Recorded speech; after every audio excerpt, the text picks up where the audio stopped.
Assalamualaikum warahmatullahi wabarakatuh. Kembali lagi dengan saya dan Bayu Kuncoro untuk pemaparan materi perkuliahan digital forensik. Saat ini adalah pertemuan kedua, video kedua, materi kedua. Kita akan membahas terkait dengan bidang ilmu forensik. Nah, bidang ilmu forensik apa saja yang akan kita bahas terkait bidang ilmu forensik, yaitu berkaitan dengan dasar-dasar forensika. Nah, kalau di Indonesia, forensika, bidang ilmu forensik. Bidang ilmu forensik ini biasanya digunakan untuk membantu penyidikan dalam suatu kasus kejahatan. Jadi, keilmuan forensik itu merupakan suatu kumpulan ilmu dasar yang membantu proses di ranah hukum, membantu proses hukum terkait dengan kasus kejahatan. Hasil dari analisa forensik tersebut nantinya akan digunakan untuk membantu penyajian data atau bukti-bukti dalam pemeriksaan pengadilan, mulai dari penyidikan, penyelidikan, pemeriksaan hingga proses pengadilan. Itu fungsi dari ilmu forensik, keilmuan forensik. Ahli forensik merupakan seseorang yang memiliki keahlian pada bidang forensik, di mana ahli tersebut apabila ketika terjadi suatu permasalahan hukum di pengadilan, si ahli forensik tadi dapat membantu untuk membantu menyelesaikan sengketa hukum yang ada. Maksudnya sengketa hukum yang ada itu seperti apa? Misalkan belum ditemukan titik terang dari suatu kasus tindak kejahatan, maka dibantulah oleh ahli forensik. Nah, ini kita masih mengesampingkan digital forensik. Jadi kita belum membahas terkait dengan digital forensik, ya kita masih membahas yang namanya ilmu forensik, karena ilmu forensik ini sangat luas. Nah, dari ilmu forensik ini ada istilah yang namanya ahli forensik. Ahli forensik bahasanya itu merupakan seseorang yang dapat membantu dalam sebuah proses hukum, di mana si ahli forensik itu memiliki spesifikasi keilmuan atau spesialisasi. Contoh, ahli forensik untuk dunia bedah anatomi tubuh manusia ketika ada suatu kejahatan, suatu tindak kejahatan, maaf, saya sebutnya misalkan ada korban pembunuhan. Nah, ini korban tersebut meninggalnya karena apa? Apakah dianiaya atau langsung dibunuh atau seperti apa ini? Nah, itu yang mengetahui adalah ahli forensik. Dalam hal ini berarti ahli forensik untuk bedah anatomi tubuh manusia. Itu contohnya. Nah, ahli forensik yang lain di materi ini, materi video ini akan kita bahas juga. Ahli forensik untuk membantu suatu sengketa hukum untuk mendapatkan titik terang dari penyelesaian hukum tersebut, ini harus menggunakan pengetahuan yang dimiliki, pengetahuan dan juga keahlian yang dimiliki oleh si ahli forensik. Jadi ketika misalkan kalian suatu saat mengetahui ada suatu proses pengadilan, ada suatu proses hukum, di situ ada yang namanya ahli, seorang ahli. Seorang ahli berarti di sini adalah yang membantu proses penyidikan dan disebut dengan ahli forensik. Forensik itu bahasanya kurang lebih seperti ini. Kurang lebih untuk yang namanya forensik adalah menarik mundur suatu garis tindak kejahatan. Itu disebut dengan forensik. Kalau dikaitkan dengan digital forensik bagaimana Pak? Ya, dikaitkan dengan digital forensik menarik mundur suatu garis peristiwa kejahatan, tapi ranahnya adalah di ranah digital. Itu disebut dengan digital forensik. Tetapi untuk digital forensik masih kita kesampingkan dulu di materi ini, materi video ini. Kita lanjutkan lagi.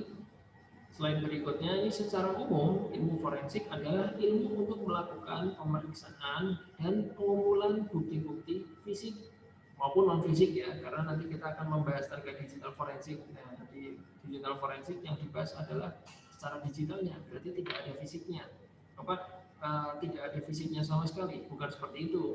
Media fisik, contohnya hardware ataupun flash disk, hard drive maupun flash disk seperti itu, sebagai media saja, media, bukan bukti digital yang nanti akan kita gunakan. Oke, kita bahas lagi terkait dengan materi ini. Secara umum, ilmu forensik adalah ilmu untuk melakukan pemeriksaan dan pengumpulan bukti-bukti yang ada baik secara fisik maupun non-fisik, di mana bukti tersebut ditemukan di tempat kejadian perkara. Jadi kalau pihak kepolisian itu kan menyampaikannya TKP, tempat kejadian perkara, dan kemudian dihadirkan di dalam sidang pengadilan di suatu proses pengadilan. Ini ilmu forensik dapat membantu suatu proses pengadilan atau jalannya suatu hukum. Itu disebut dengan ilmu forensik. Apakah dari pihak kepolisian juga dibekali terkait dengan forensik? Tentu dibekali. Tapi ilmu-ilmu forensik yang diterima oleh kepolisian, yang dimiliki oleh kepolisian, tentu saja masih berkaitan dengan kejahatan secara umum. Itu setahu saya masih berkaitan dengan kejahatan secara umum, atau kita menyebutnya adalah kriminal,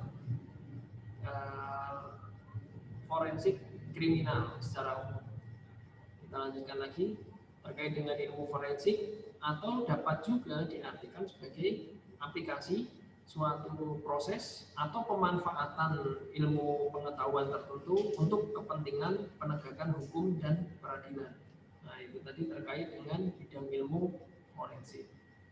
Oke, slide berikutnya ini kita akan membahas terkait dengan informasi yang didapatkan terkait dengan ilmu forensik ini apa saja. Nah, informasi-informasi yang dibuat, informasi-informasi yang didapatkan dari yang namanya ilmu forensik ini apa saja. Ini ada beberapa poin. Yang pertama disebutkan ini yaitu information on corpus delicti. Jadi bisa disebut ini adalah information on corpus delicti, mencari semua informasi, mencari semua barang bukti yang ada yang dapat mendukung atau bahkan hingga membuktikan bahwa di TKP tersebut telah terjadi suatu tindak pidana atau terjadi suatu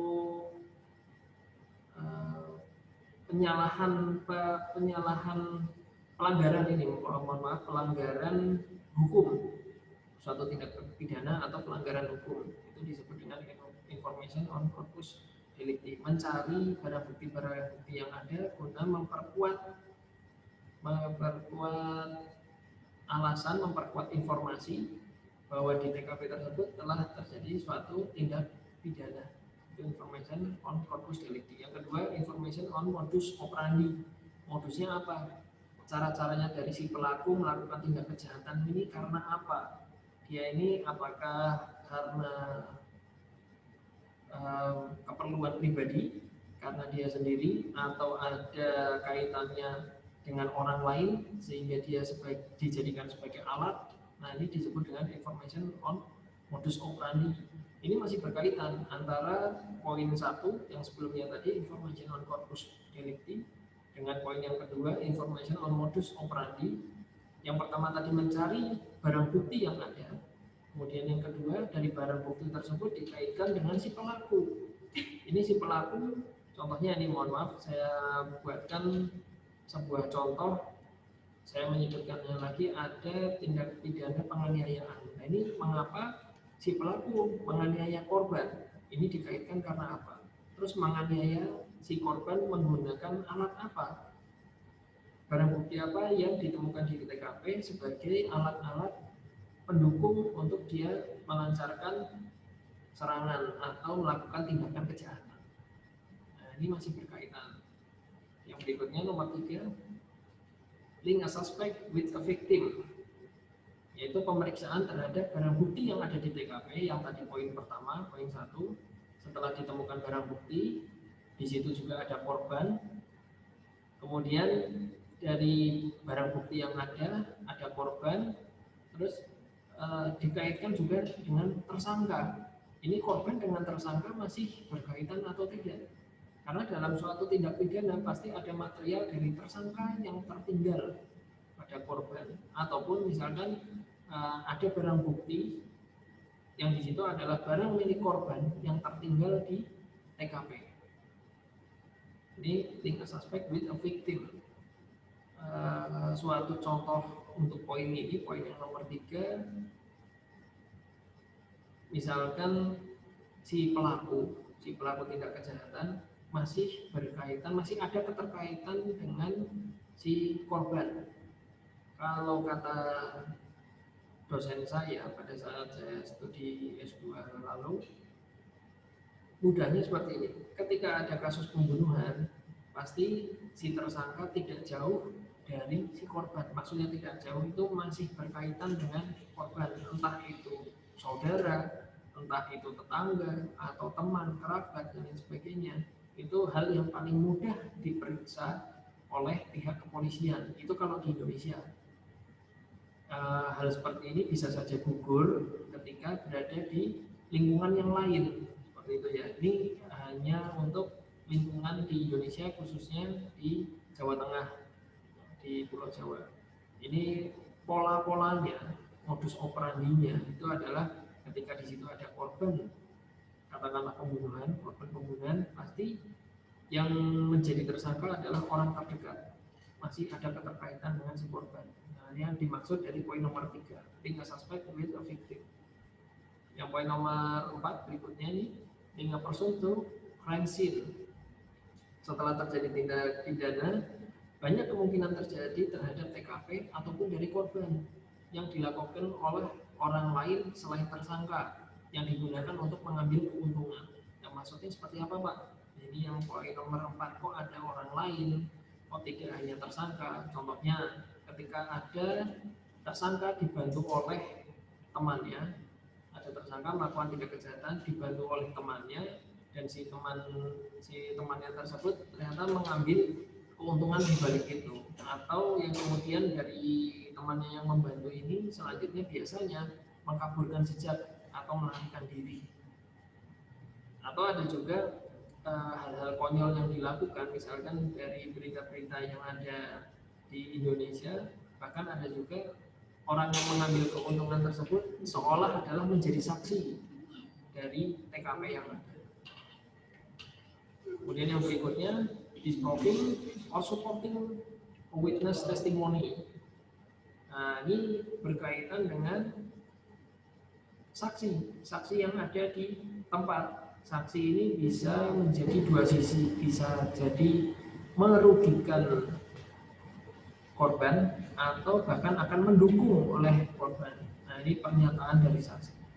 Pemeriksaan terhadap barang bukti dapat memberikan petunjuk apakah keterangan yang diberikan oleh tersangka ataupun saksi ini benar atau tidak, berbohong atau tidak. Saksi pun tidak selalu akan dinyatakan benar. Tidak keseluruhan kata-kata dari saksi di TKP itu semuanya benar, bisa saja dia berbohong.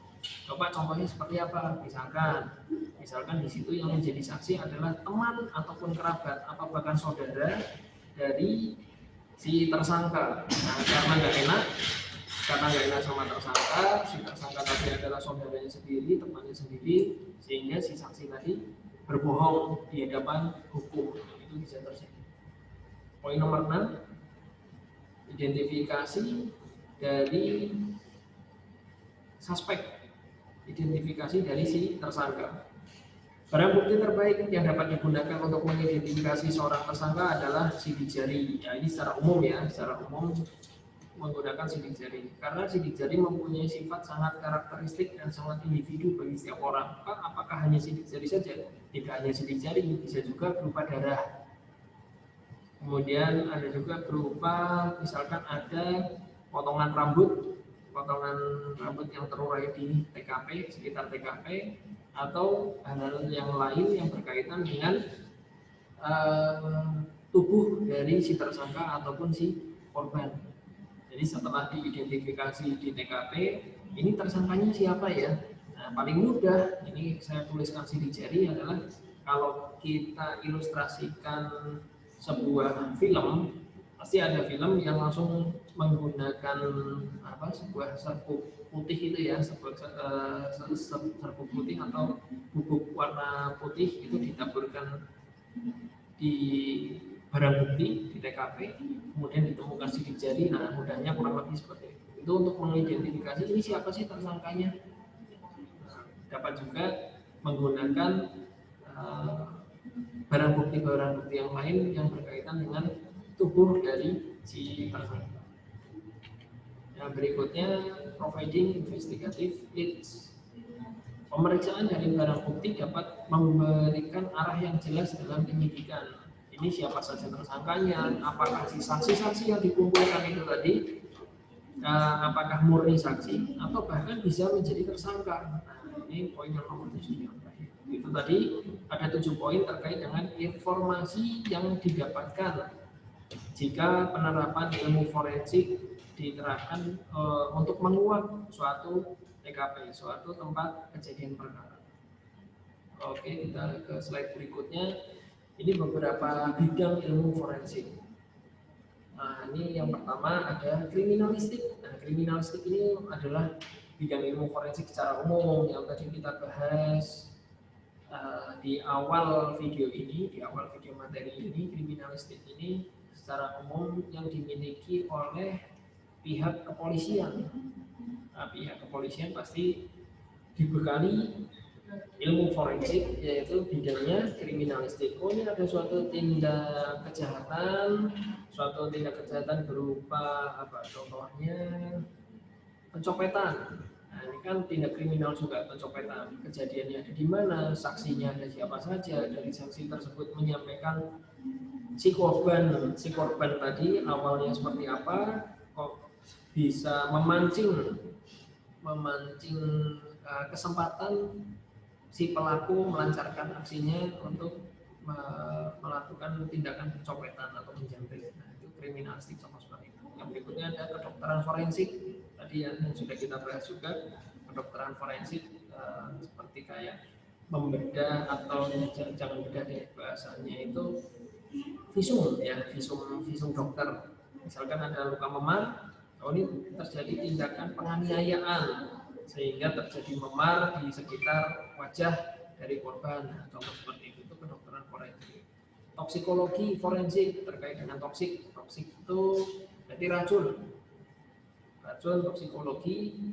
Contoh toksikologi seperti apa ya? Ada korban keracunan makanan. Nah, apakah ini disebabkan oleh bahan makanan tersebut atau ada campuran-campuran kimia yang lain. Nah, ini bidangnya dari toksikologi forensik. Odontologi ini berkaitan dengan gigi, susunan gigi.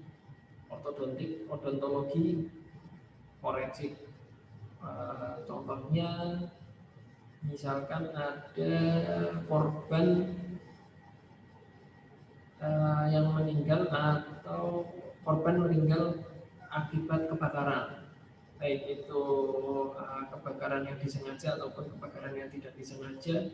Setelah terjadinya kebakaran, mohon maaf, dari tubuh si korban itu sudah tidak dapat diidentifikasi, sehingga odontologi forensik ini mengidentifikasi dari susunan gigi.